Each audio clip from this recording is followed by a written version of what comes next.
Salut, c'est Florian. Alors aujourd'hui, on va parler de ce que j'appelle les 5 paires définitives du dropshipping et qui est la formule 5B. En fait, si vous n'avez pas encore de résultats, cette formule va vous permettre de comprendre pourquoi, en fait, dans les détails, pourquoi vous n'avez pas encore de résultats en e-commerce, en dropshipping. Et pour ceux qui ont déjà des résultats, ça va vous permettre de comprendre encore mieux pourquoi ce que vous avez fait jusqu'à maintenant aussi bien marché. Et donc, ça va vous permettre de améliorer vos résultats encore plus. On va tout de suite sur mon PC et je vous montre tout ça.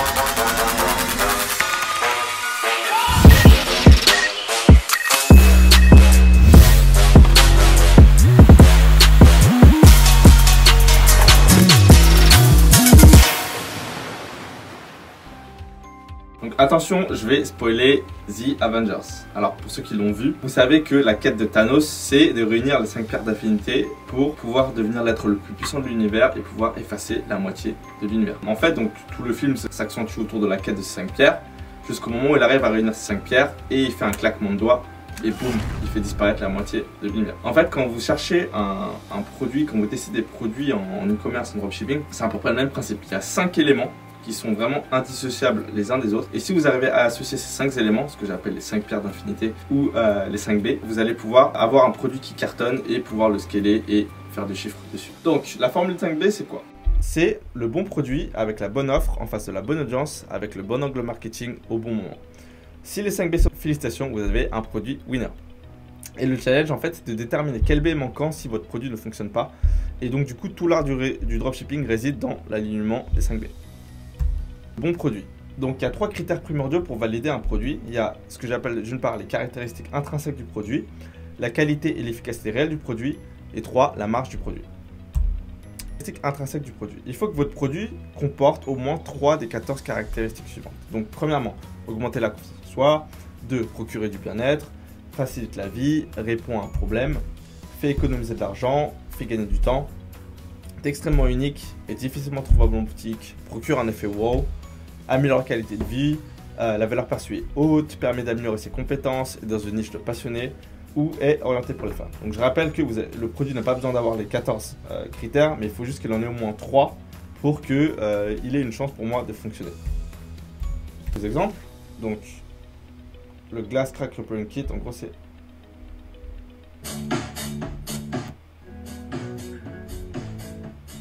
C'est un produit qui permet de réparer les fissures sur le verre.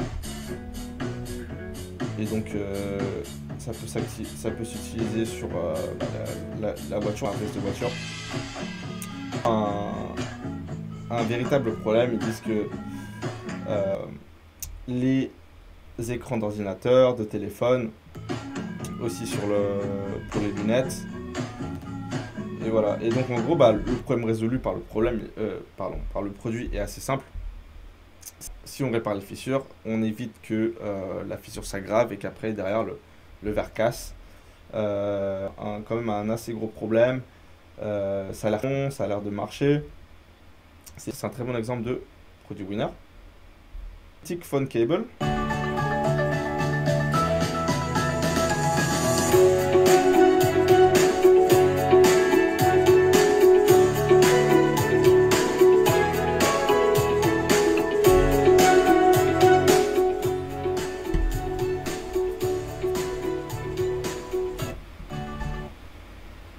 Ce câble, il a un espèce d'aimant qui permet du coup de relier facilement à n'importe quel téléphone et donc du coup éviter les problèmes de câbles qui se cassent. On a tous eu ces problèmes là, les câbles qui se cassent, ça peut tourner dans tous les sens, donc voilà, on n'abîme pas le câble, le téléphone dans n'importe quel sens quand on l'utilise.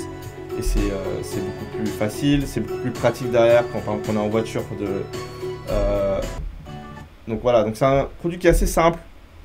Vous voir qu'il a 18 000 vues, donc c'est à dire que c'est un produit qui a 1100 commentaires, donc c'est un produit qui a vraiment beaucoup buzzé et voilà, qui répond à ces problèmes là et qui fait que c'est un produit winner. La qualité et l'efficacité réelle du produit. Donc c'est fini l'époque où on pouvait vendre tout et n'importe quoi pour faire du cash via Facebook Ads, donc ça c'était en 2017-2018.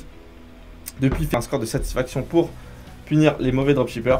Et du coup, si vous avez un mauvais score, c'est une note sur 5. Donc si vous avez une note en dessous de 2, vos ads vous coûtent plus cher ou vous pouvez carrément être banni de faire des pubs. Et aussi, si vous avez un mauvais produit, vous avez aussi avoir beaucoup de disputes de clients sur Stripe et PayPal et aussi beaucoup de demandes de remboursement.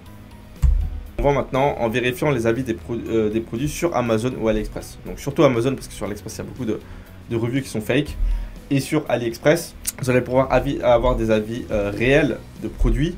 Donc elles vont être super détaillées, donc ça va vous permettre de vraiment voir si le produit est efficace. Ça va également vous permettre d'avoir des éléments sur le produit après quand vous allez travailler sur votre marketing, sur l'angle marketing notamment qu'on va voir après. Amazon c'est une mine d'or. Et si le produit n'a pas d'avis sur Amazon, c'est à vous de juger en fonction de la simplicité du produit si le produit est vraiment un produit qui va marcher ou si c'est un produit qui vend du rêve et qui ne va pas respecter ses promesses. Et vous pouvez également commander le produit pour faire votre propre idée sur la qualité, mais vous risquez aussi de rater la vague si la livraison prend trop de temps. Un autre point aussi, c'est que selon les fournisseurs, il y a différentes qualités. Il peut y avoir des grosses différences entre les produits, entre les fournisseurs pour le même produit. Et du coup, généralement, si le prix est super bas, ça peut être aussi une baisse dans la qualité, donc il faut faire attention à ça. Là, à gauche, vous avez un correcteur de posture. Donc ça, c'est un produit qui est aussi super bien buzzé, un gros produit winner qui a tourné ces dernières années. Et ce produit-là, sur Amazon, il a plus de 1500 reviews, 4,5 sur 5. Donc voilà, les clients sont satisfaits du produit. Donc là, vous pouvez être sûr que si vous avez testé ce produit-là, généralement, les clients seront satisfaits, à moins bien sûr que votre fournisseur vous donne une qualité qui n'est pas bonne. Donnez satisfaction aux gens. Si vous voyez une étoile ou une étoile et demie, comme je le montre sur le produit de droite, que les clients ne soient pas satisfaits, et donc du coup vous donnent une mauvaise note derrière sur Facebook ou vous demandent un remboursement et autres, et du coup il faut éviter de vendre ce genre de produit si vous voyez qu'il y a des très mauvaises notes sur Amazon. Ça va être plus des problèmes qu'autre chose. Et la marge du produit. Donc c'est super important de déterminer la valeur perçue de votre produit. Donc pour ça il faut regarder vos compétiteurs qui scale. Le produit est un produit ancien, vous pouvez regarder les anciennes winning ads et regarder à quel prix c'était vendu à ce moment-là.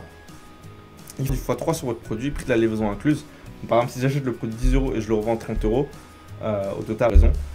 Là, ça va être compliqué après derrière de faire du chiffre.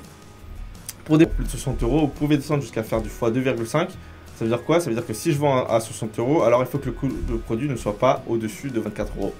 Parce que sinon, ça va être... Et encore une fois, la valeur perçue du produit prime avant tout. C'est-à-dire que vous pouvez prendre un produit, vous avez envie de faire cette récalculateur de faire du x3. Et en fait, en x3, ça ne va pas convertir. Si vous ne percevez pas la... Bien sûr, il y a plein de techniques pour essayer d'augmenter la valeur perçue du produit. Ça, on verra ça après, même si c'est plus dans le marché. Mais si les gens ils vont avoir votre produit, ils vont estimer un coût, ils vont avoir une valeur perçue après avoir vu le produit, après avoir vu votre site internet, le branding, etc. Et du coup, si vous êtes au-dessus du prix qu'ils perçoivent, et ben là, ils vont pas acheter. Minimum 15 € de marge sur votre produit, sauf si votre produit peut facilement s'acheter en quantité. Je vous donne l'exemple par un produit que j'avais vendu il y a quelques années, c'était une éponge que je vendais à 10 € et que je sourçais au départ pour 2 €. Mais par contre, je mettais des offres pour que les gens, pousser les gens à en prendre 2, 3, 4 et la plupart des gens en prenaient 2, 3 ou 4.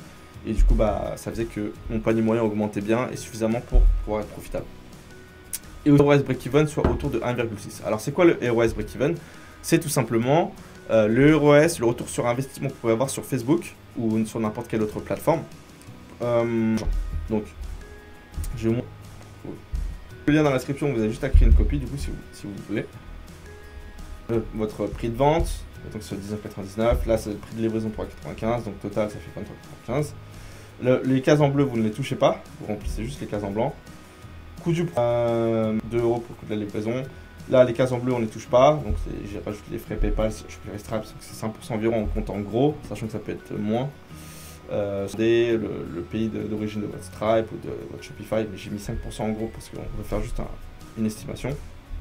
Si tu vous dis, il faut mettre ça. Les TVA, ça dépend. La TVA, ça dépend aussi du pays dans lequel vous aurez, du pays dans lequel vous vendez, etc., etc. Et du coup, ça vous net sur le produit.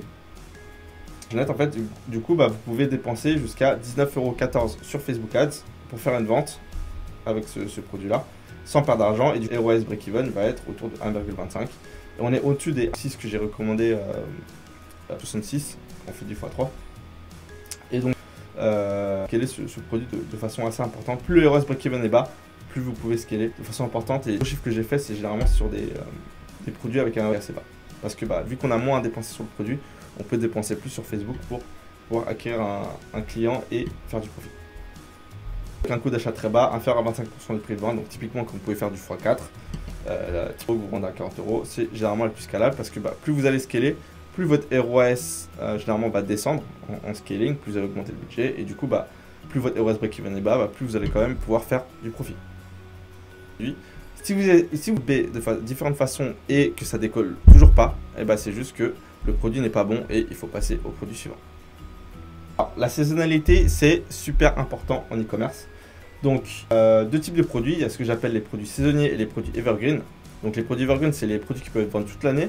Et les produits saisonniers, c'est typiquement soit les produits qui concernent directement la saison, printemps, été, hiver, automne, ou bien correspondent typiquement à une fête en particulier. Donc, je pense notamment à Noël. Ça peut être aussi pour la fête des pères, pour la fête des mères, etc.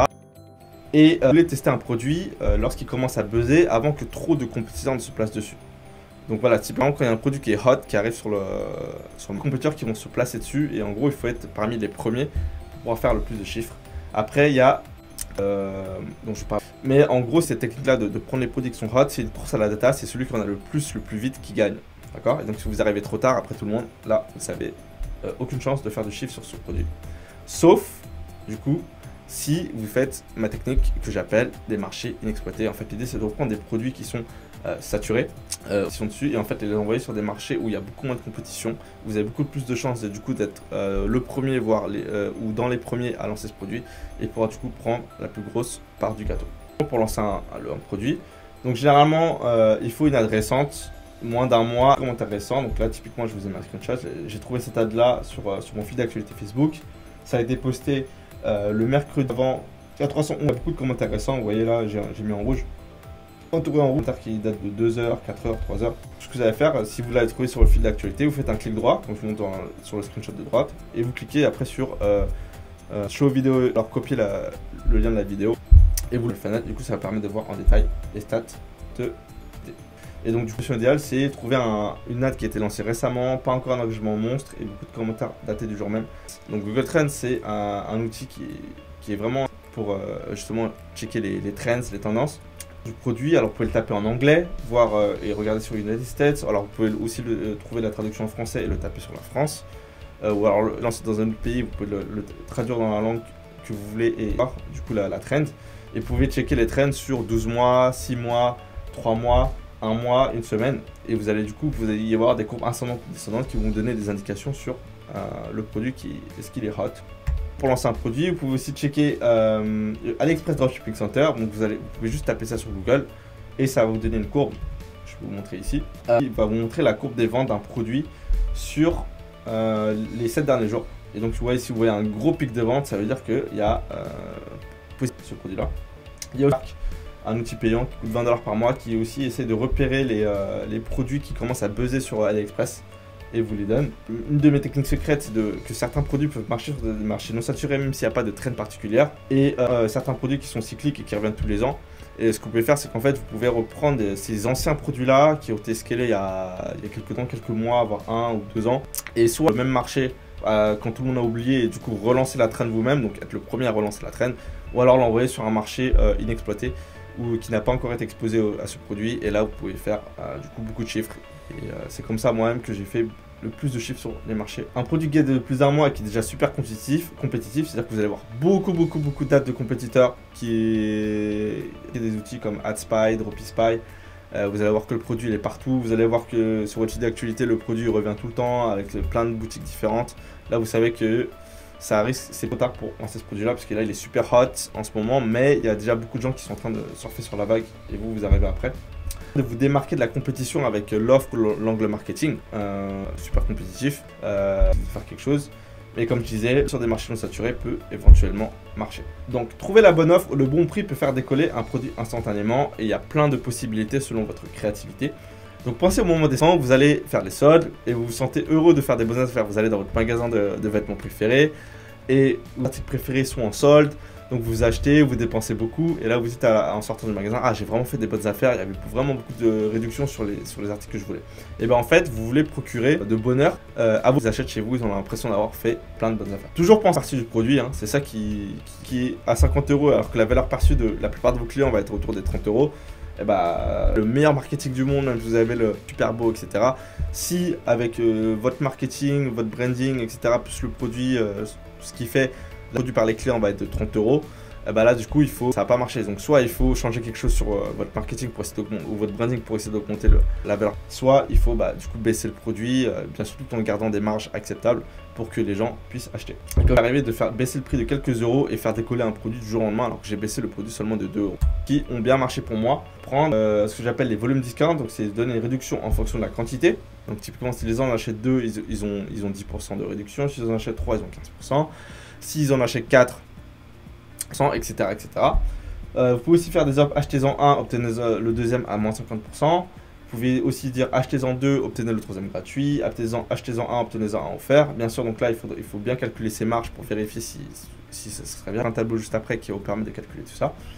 Vous pouvez achetez-en 2, obtenez-en un produit gratuit, donc soit une recharge, par exemple si c'est un produit qui utilise des recharges, soit un produit complémentaire. Vous pouvez des lots de produits complémentaires, donc exemple pack de canalisation propre. Donc typiquement, mettons que votre produit d'appel, votre produit winner, c'est un produit qui permet de déboucher les canalisations. Et ben en complément, vous pouvez produits qui vont empêcher vos canalisations de se boucher à nouveau, ou plus aussi une recharge pour le produit. Enfin, c'est un truc que j'avais fait il y a quelques temps. Des fois, ce qui marche très bien aussi, c'est de juste baisser le prix du produit, mais faire payer la livraison. Moi, ce qu'il faut savoir un truc, c'est que je sais qu'il y a beaucoup d'autres personnes qui vont vous dire de tout le temps faire la livraison gratuite. Moi, je ne fais jamais la livraison gratuite, ou alors très rarement. Moi, je préfère faire un prix plus bas et charger la livraison. Et beaucoup mieux parce que beaucoup plus d'ajouts au panier sur le produit. Et derrière, après les gens, la livraison, parce que vous avez une justification du prix. Alors que si vous vendez par exemple un produit qui à 23,95, mais même si vous avez la livraison gratuite, les gens, s'ils ont dit autour de 10, eh ben, ils vont pas acheter. Il y en a très peu qui ont ajouté au panier.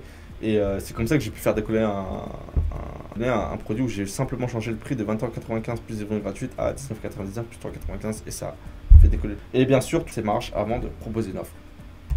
Un tableau aussi que j'utilise beaucoup qui va vous permettre justement de calculer vos offres. Qui va vous permettre en fait de calculer vos offres en fonction de la quantité, en mettant toutes les infos adaptées, et aussi calculer du coup le profit désiré sur un produit. Donc typiquement si on a un produit, le prix de vente c'est 30 €, c'est prix de livraison, 5 € de coût d'achat.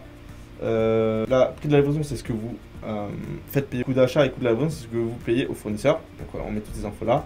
Là, je mets les frais Shopify, donc ça dépend de votre plan sur Shopify. Si vous êtes sur le plan à 29 $, ça va être 2%. Si vous êtes sur le plan à 79 $, ça va être 1%. Et 0,5% sur le plan à 289 $. Donc, il y a des qui font que vous allez être profitable ou non. Donc, si votre boutique fait entre 0 et 5 000 $ de chiffre d'affaires, ça va être le moins cher de prendre le plan à 29 $. Si votre entre 5 000 et 44 000 $ par mois de chiffre d'affaires, ça va être moins cher de prendre le plan à 79 $, parce que du coup vous allez avoir un seul pourcent de frais que 2% comme précédemment avec le plan à 29 $. Et si vous faites plus de 44 000 $ de chiffre d'affaires sur les plans à 289 $ plus 0,5% sur votre chiffre d'affaires qui va être le mieux. Frais PayPal Stripe, je mets à peu près 3% généralement. Les frais fixes, ça dépend aussi du pays de votre PayPal Stripe, ça va être 25 à 30 centimes. Auto-entrepreneur si vous êtes, TVA ça va dépendre du pays dans lequel vous vendez. Donc là si je le mets à 0, ça va être le break-even, donc c'est combien je peux dépenser et quel roi je peux avoir pour ne pas perdre d'argent. Si vous voulez faire 20% de profit, vous savez que vous pouvez dépenser sur ce produit-là jusqu'à 19,35 € et du 8 ROAS. Puis, par exemple, si vous faisiez une offre, achetez-en un, obtenez-en un gratuit, vous pouvez du coup tester. Donc mettons qu'on reprenne cet exemple-là. Donc achetez-en un, obtenez-en un. Donc là du coup votre prix de vente ça va être 45 €. Prix de la livraison ça va être toujours 5 €. Le coût d'achat, donc là du coup il va y avoir deux produits qu'on propose. Du coup ça va être 10 €. Livraison ça va être super, des fois ça peut être le même prix, des fois ça peut être un petit peu plus cher. Donc maintenant que ça revient à 3 € si on prend deux. Cette offre là, achetez-en un, obtenez-en un à 50%. Votre ROAS break-even reste à un peu plus élevé, 1,43. Mais c'est pas non plus dramatique parce que du coup votre profit augmente avec l'augmentation du coût d'achat au panier. Par contre, on était monté avec un... Mais là le coût d'achat aurait été à 15 €, ou alors même 20 €. Ouais, là, on aurait monté un ROS break-even à 2,02. Enfin, c'est beaucoup trop en termes. Quand vous scalez, vous pouvez pas vous permettre d'avoir un ROS break-even autour de 2. Parce que quand vous scalez, vous allez souvent descendre autour de 2, 2,5 de ROS. Donc, de vérifier du coup vos offres et pas aller au-dessus de 1,8 de ROS en break-even.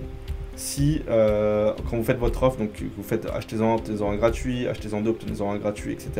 Toujours vérifier. Sachant marge du bas, plus ça va être difficile de proposer des offres super alléchantes, donc il faut bien calculer tout ça. D'accord. Et là, c'est le coût par achat profit. Donc là, en gros, donc ça veut dire 26,35 € sur Facebook et pour quelqu'un achète la première offre sans perdre d'argent. S'ils prennent l'offre buy one, achetez-en, obtenez-en à 50%, ça va être la deuxième offre. Et après, je peux aussi voir combien il faudrait que je dépense pour avoir 20% de profit. Donc là, j'aurais 20% de profit avec 1,2 ROS. Là, j'aurais 20% de profit avec 2 ROS sur cette offre-là. Donc voilà, essayez de jouer avec ce tableau, jouer avec les différentes offres, calculez bien vos marges.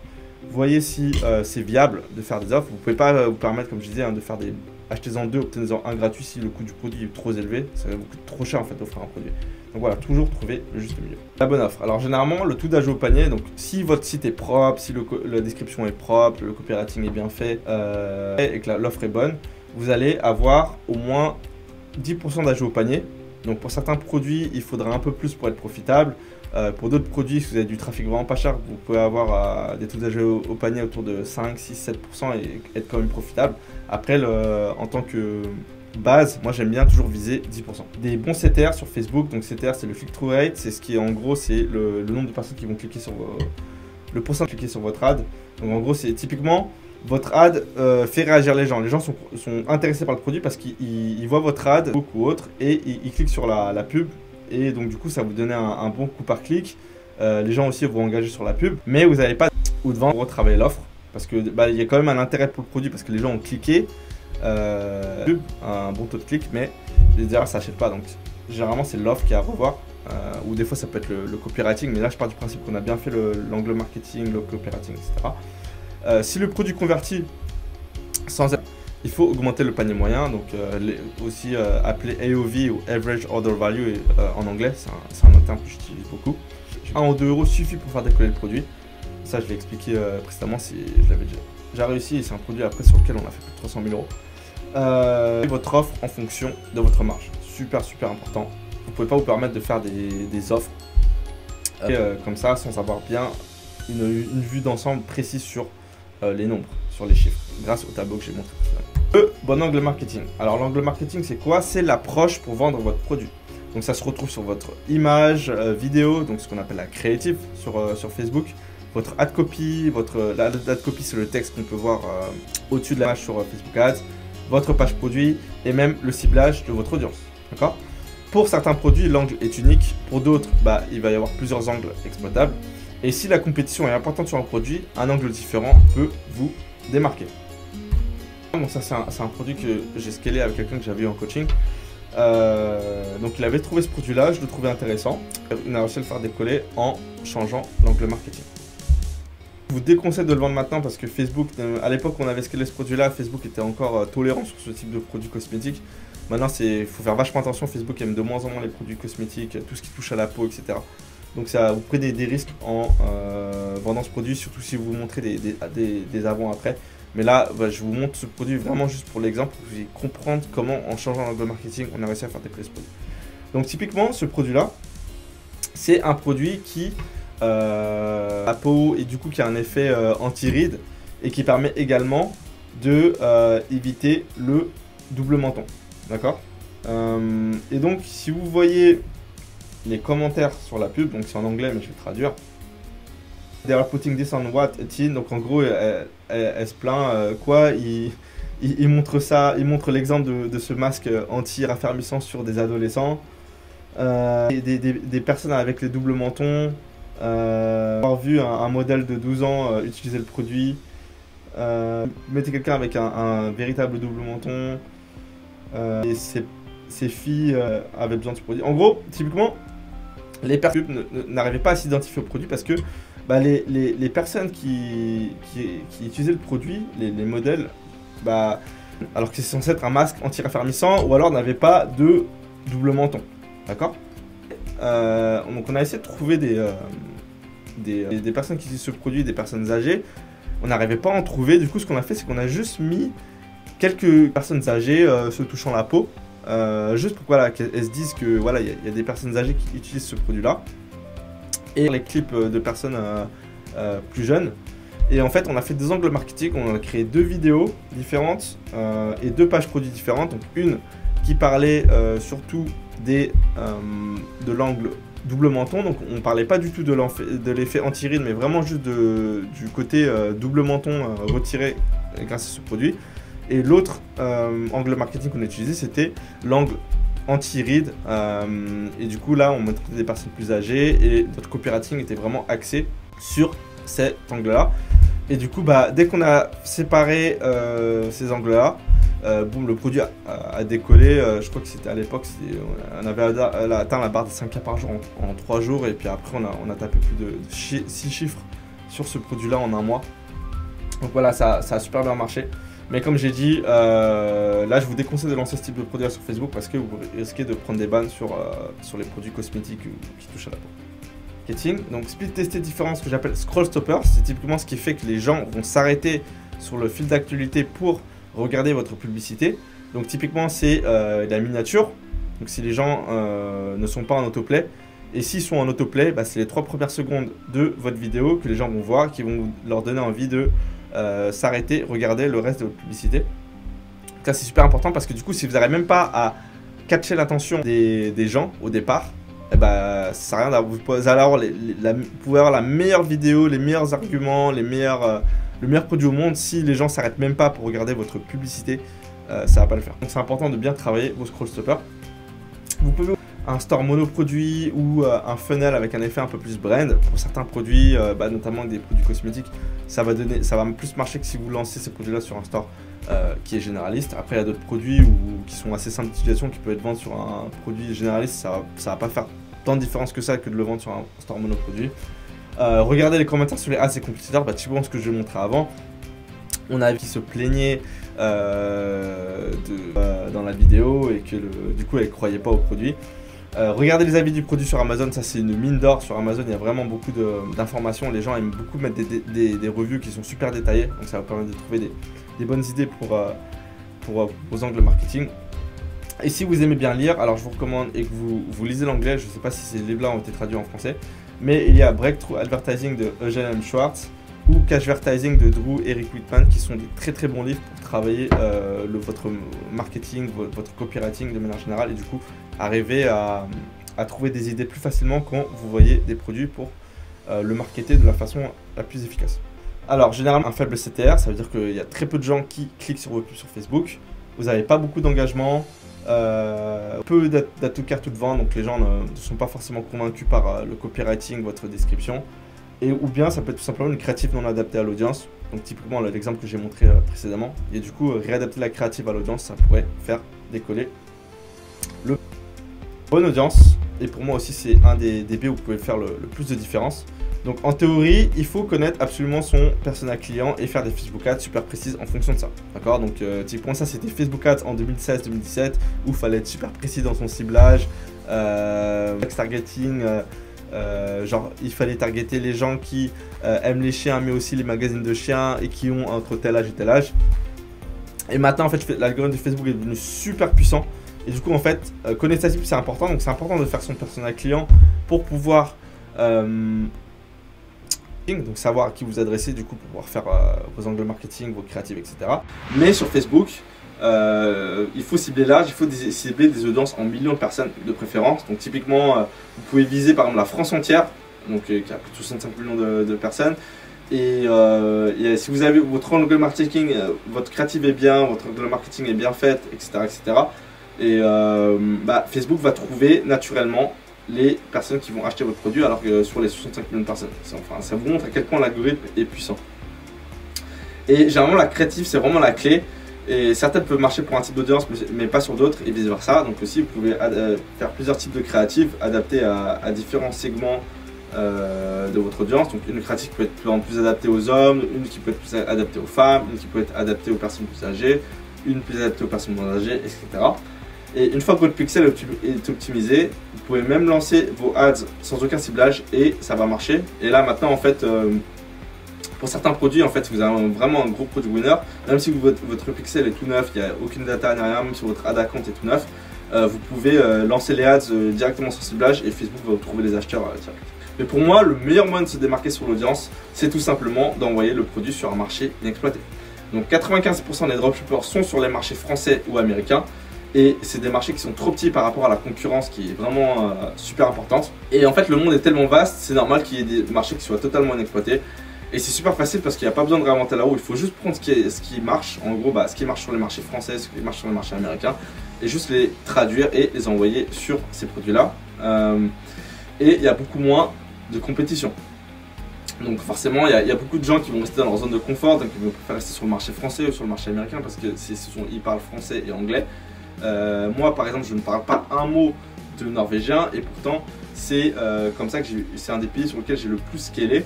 D'ailleurs j'ai fait une vidéo là, vous pouvez cliquer sur cette vidéo là pour regarder et voir comment j'ai pu scaler en 3 mois à plus de 200 000 € sur un petit marché comme la Norvège. Voilà, donc il y a beaucoup de place sur ces marchés là.